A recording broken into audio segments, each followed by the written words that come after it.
Hello everyone, myself Dr. Harshini, Associate Professor, SJBIT. This is fourth video on strategic management.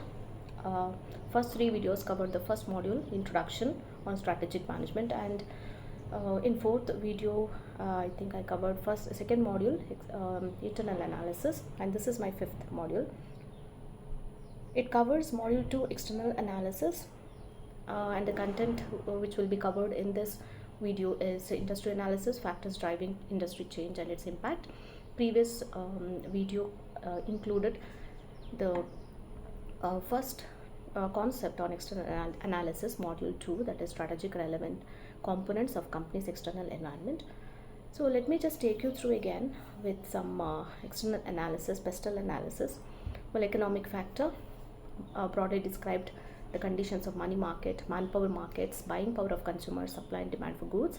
It represents signs of market, income distribution, taste and preference of consumers, and there are many economic indicators or factors to be said which are considered for strategic planning, such as GDP size and growth rate, unemployment, interest, taxation, inflation rates, liquidity position and monetary fiscal policies, income distribution, consumption pattern and regional disparity, foreign exchange reserve rates and policies, stock market conditions. This is about economic environment that we already discussed in the previous session. Second factor is being the demographic environment. Demography, as you all know, means characteristics of population.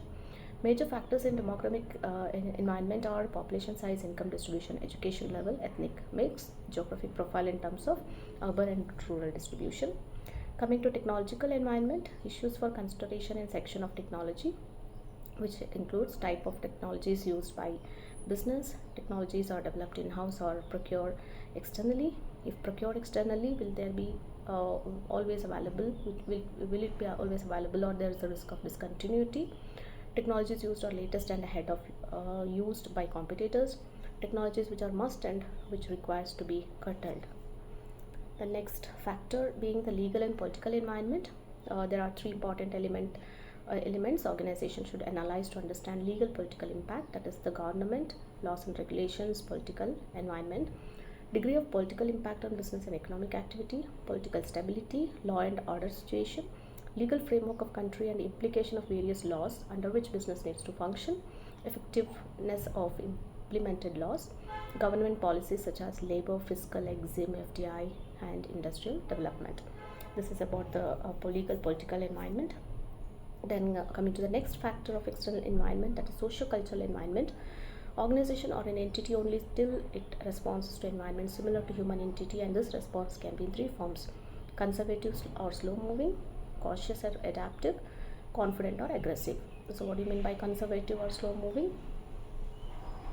The enterprise which follows this particular form are passive in their operation, and these enterprise react only when external environment force them to do so. So till then they will not take any action. For example, nationalized banks, public sector units, etc. There are certain organizations which are cautious or adaptive, in the sense these organizations take intelligent approach to response to environment. Best example is the Tata. And there are certain organizations which are more confident and aggressive. They work aggressively and sometimes convert threats into opportunities. These are highly dynamic organizations and known as trendsetter or mover and shaker of market. So their feedback system is highly dynamic, which best example is Reliance. And yes, that's about the pestle, which we already discussed in the previous session also. So hope it's clear. Now coming to the industrial analysis. Well, in industrial analysis is a business function completed by business owners and other individuals to assess the current business environment.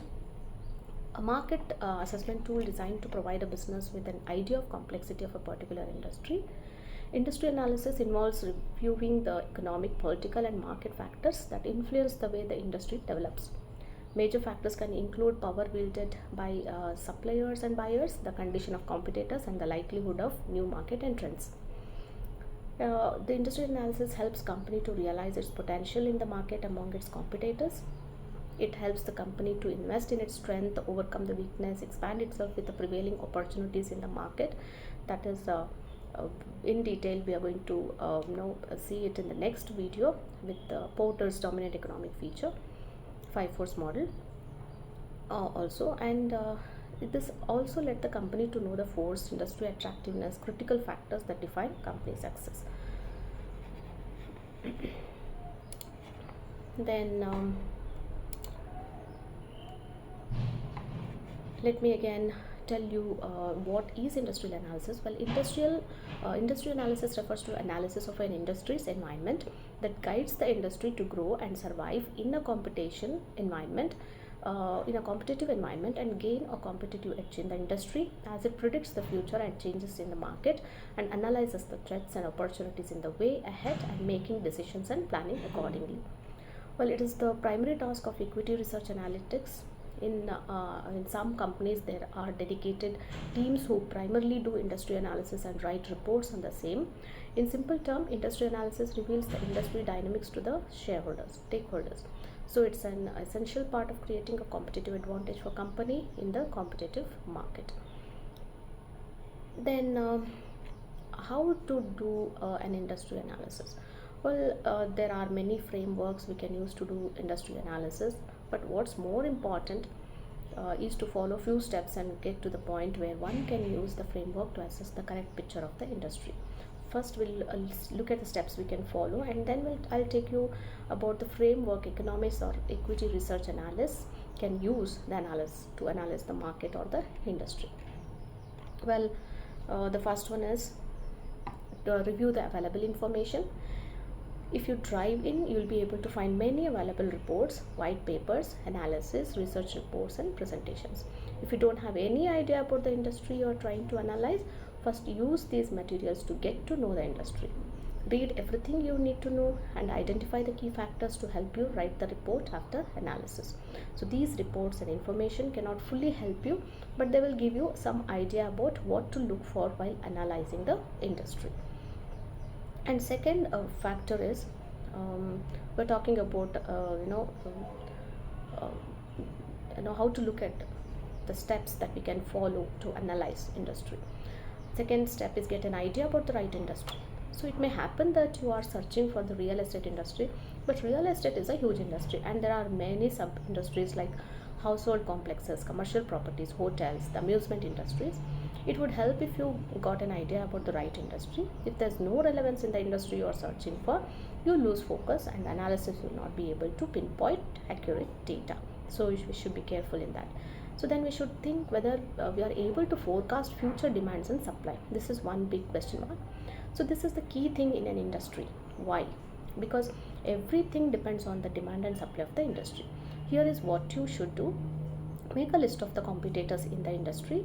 Find out the financial health of each competitors. Please take account of the growth rate and the products they are selling in last 5 years. Then do a competitive analysis with your business. You will get an idea of what to work upon and what to leave alone. In simple terms, you will be able to recognize the key factors that are responsible for future demand and supply in the market. Then next comes competition. So this is the most important thing to consider. A business can use 3 common frameworks to understand micro and macro factors. It includes industry analysis. A business can use these common frameworks to understand micro and macro environment. And if you have a question regarding industrial analysis as to why there should be a continued demand for a product or service, well, the income of individual affects the sales of car. Example, industrial activities affect sales of commercial vehicles, and easy loan and interest rate should also help. And key supply drivers are for these, it can be educated manpower at reasonable cost, continuous skill enhancement of employees, many other things. And regarding degree and nature of change, high degree of change due to technological and high competition. Predictability of business, it's low due to fast technological changes. And regarding ability to increase price ahead of inflation, it's very moderate, more demand supply gap driven, so commoditization at the lower end and moving up the value chain. And if there's a question as to does the company have a recurring revenue stream, then the answer is yes. Well, does the business have franchise or brands, or is it a commodity? Well, no franchise lacking due to switching costs. Then how to write a well, that's about it. And if you still continue with that, what are the forces that drive change in industry, and what impact these changes will have on competitive intensity and on industry?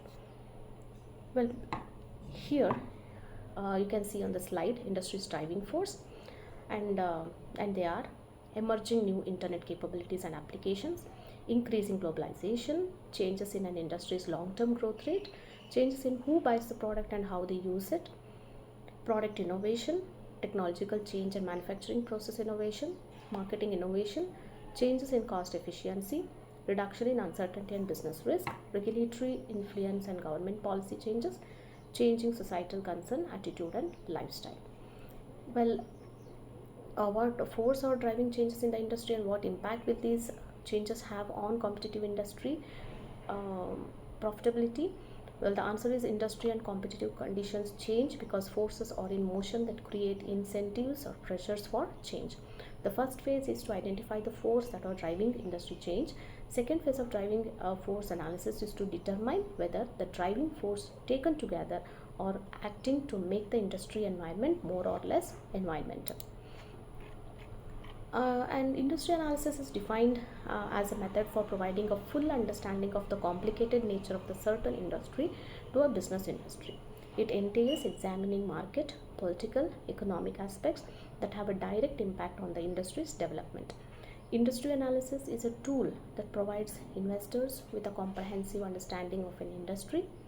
This includes information on the industry's level of competition, demand and supply conditions, and how quickly new enterprises can enter the market, among other things.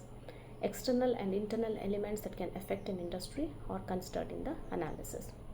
Well, industry analysis is carried out by a commercial entity, specifically an entrepreneur, to determine the elements that influence the area in which they have previously invested, or as considering doing so. The buyers and suppliers, as well as possible new entrants and competitors, all have a direct impact on how an industry operates. It's a notion of industry analysis that provides the required information to company organization so that they may develop successful plans to deal with them. Remember that if you wish to perform through strategic planning, you must first obtain a clear understanding of the forces at work in the overall scheme of things. Then well, key success factors concept and implementation. There are those competitive factors that most affect industry members' ability to prosper in the marketplace. Well, the key success factors are the product attributes, competencies, competitive capabilities, and market achievements with the greatest impact on future competitive success in the marketplace. And these are common types of industry key success factors: technology related key success factors, manufacturing related key success factors, distribution related, marketing related, and skills and capability related key success factors. Well, who can benefit from industrial analysis? Such elements inform investors about the dangers that the pharmaceutical sector faces, as well as factors that work in its favor and the industry competition landscape. Well, this can be achieved in various ways. Well, it's been narrowed down to two of the most effective approaches for analysis in industry, that is Porter's 5 force to analyze stocks, and SWOT analysis. SWOT analysis we already discussed, and Porter's 5 force model will be discussed in my upcoming videos. And now understanding how industries and companies operate together with an analysis of financial statements provides a basis for forecasting company's performance and allows analysts to determine the value of an investment in a company or its securities. Industry analysis is the analysis of specific branch of manufacturing, service, or trade. Understanding the industry in which a company operates provides an essential framework for the analysis of the individual company, that is company analysis. Well, equity analysis, credit analysis are often conducted by analysts who concentrate on one or several industries, which results in synergies and efficiencies in gathering and interpreting information. Well, in summary, to summarize, I can tell that company analysis and industry analysis are closely interrelated. Company and industry analysis together can provide insight into source of industry revenue growth and competitors' market shares, and thus the future of an individual company's top line growth and bottom line profitable. While industry analysis is useful for understanding company's business and business environment, identifying active equity investment opportunities, formulating an industry or sector rotation strategy, and portfolio performance attribution. The three main approaches to classifying companies are product or service supplied, business cycle sensitivities, and statistical similarities. Commercial industry classification system includes Global Industry Classification Standard, Russell Global Sectors, and Industry Classification Benchmark. Now coming to government industry classification system includes International Standard Industrial Classification of all economic activities, Statistical Classification of Economic Activities in European Community, Australian and New Zealand Standard Industrial Classification, and North American Industrial Classification System. Well, a limitation of current classification system is that the narrowest classification unit assigned to company generally cannot be assumed to constitute its peer group for the purpose of detailed fundamental comparison or valuation.